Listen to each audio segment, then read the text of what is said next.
নমস্কাৰ, আপোনালোক সকলোকে মোৰ চেনেলত স্বাগতম জনাইছোঁ। আজি মই বনাবলৈ গৈ আছোঁ এটি পিঠাগুড়িৰ লাড়ু ৰেচিপি। আপোনালোকে নিশ্চয় গম পাইছে থাম্বনেইলখন চাই, তেন্তে আহকচোন আমি ভিডিঅ'টো আৰম্ভ কৰোঁ।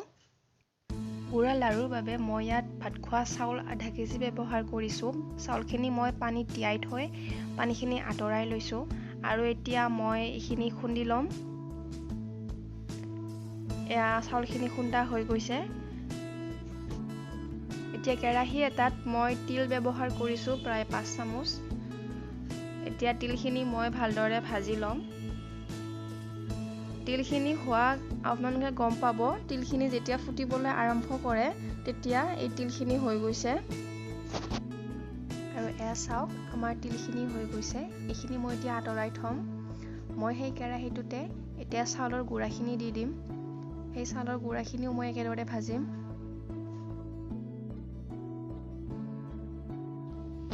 গুড়াখিনি মই প্ৰায় 10 মিনিটমান ভাজিছোঁ।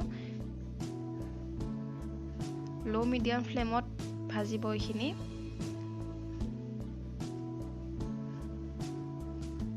এতিয়া চাওক, গুড়াখিনিৰ পৰা ধোঁৱা ওলাবলৈ ষ্টাৰ্ট কৰিছে। এইখিনি প্ৰায় হৈছে। এতিয়া ইয়াত মই তিলখিনি দি দিছোঁ আৰু আধা চামুচ জালুকৰ গুড়ি ব্যৱহাৰ কৰিছোঁ। এতিয়া এইখিনি গোটেইখিনি একেলগে লৰাই দিম আৰু গেছটো অফ কৰি দিছোঁ। গেছটো অফ কৰি মই গুড়াখিনি ঠাণ্ডা হ'বলৈ থৈ দিম। মই কেৰাহী এটাত গুড় 1.5 কাপ ব্যৱহাৰ কৰিছোঁ আৰু এতিয়া ইয়াত প্ৰায় আধা কাপ মই পানী ব্যৱহাৰ কৰিম যাতে গুড়খিনি গলি যায়। মই বেছি পানী ব্যৱহাৰ কৰা নাই, অকণমান দিছোঁ আৰু মই গেছটো হাই ফ্লেমত ৰাখিছোঁ। এতিয়া চাওক, এইখিনি ভালদৰে গলি গৈছে।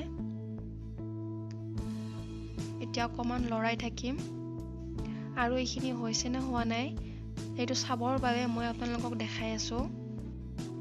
পাত্ৰ এটাত পানী লৈ ল'ব আৰু এতিয়া গুড় অকণমান তাত দি দিব আৰু চাওক, যদিহে গুড়খিনি তলত বহি গৈছে তেতিয়াহ'লে আমাৰ গুড়খিনি ৰেডি হৈ গৈছে, আৰু যদিহে গুড়খিনি ওপৰতে থাকে পানীৰ ওপৰত তেতিয়াহ'লে গম পাব যে গুড়খিনি হোৱা নাই। আৰু এতিয়া আমাৰ এইখিনি হৈছে আৰু মই অকণকৈ গুড়াখিনি দি লৈছোঁ। গুড়খিনি গৰমে গৰমে ব্যৱহাৰ কৰিব, নহ'লে ঠাণ্ডা হ'লে ই বান্ধ নাখাব পিছলৈকে। এতিয়া সেইকাৰণে মই অকণকৈ দি প্ৰথমতে ভালদৰে সানি লৈছোঁ।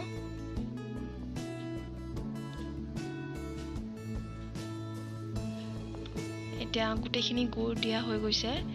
এতিয়া ভালদৰে সানি লৈ এয়া লাড়ু বন্ধা ষ্টাৰ্ট কৰিছোঁ।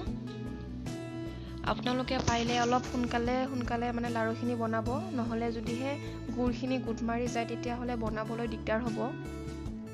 আৰু লাড়ুকেইটা বনাওঁতে প্ৰথমতে জোৰ দি বনাব, নহ'লে লাড়ুকেইটা টান হৈ নাথাকিব। আৰু আপোনালোকেতো জানেই, গুড়া লাড়ু টান হ'লেহে খাই ভাল লাগে।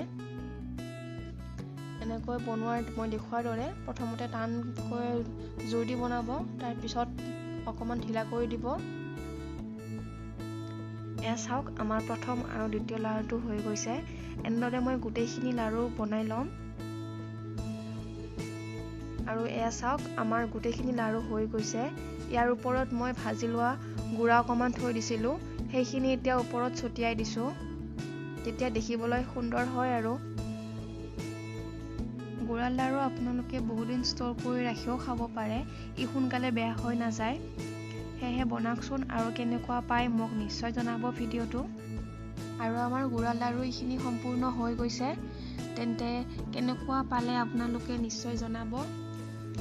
লগতে মোৰ চেনেলটো লাইক, শ্বেয়াৰ এণ্ড ছাবস্ক্ৰাইব কৰিব নাপাহৰিব। আকৌ এটা নেক্সট ভিডিঅ'ৰ সৈতে লগ পাম, তেন্তে আজিলৈ আহিছোঁ। ধন্যবাদ।